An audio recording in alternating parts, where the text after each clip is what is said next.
मध्य प्रदेश सरकार में पर्यटन और संस्कृति मंत्री धर्मेंद्र सिंह लोधी ने आधुनिक जन्मदिन प्रणाली पर निशाना साधते हुए कहा कि अंग्रेजी माध्यम स्कूल में पढ़कर बच्चा पश्चिमी शैली में जन्मदिन मनाने की जिद करता है। उन्होंने कहा कि ये तमसो मा ज्योतिर्गमय यानी अंधकार से प्रकाश की ओर जाने के भारतीय सिद्धांत से इतर प्रकाश से अंधकार की ओर जाने का संदेश देता है। ये बात उन्होंने केक काटने उस पर मोमबत्ती लगाकर बुझाने के परिप्रेक्ष्य में कही। इंग्लिश मीडियम में पढ़कर हम कहीं ना कहीं पाश्चात्य विचारों का अनुकरण करते हैं। जब हमारा बच्चा इंग्लिश मीडियम में पढ़कर आता है तो कहीं ना कहीं जन्मदिन मनाने का तरीका हम बदल देते हैं।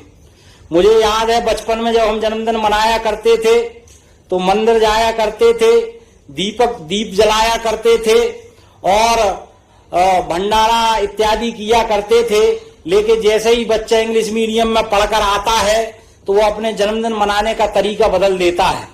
वो आप देखते होंगे केक लाएगा, केक के ऊपर मोमबत्ती जलाएगा और उस जली हुई मोमबत्ती को फूंक कर बुझाएगा।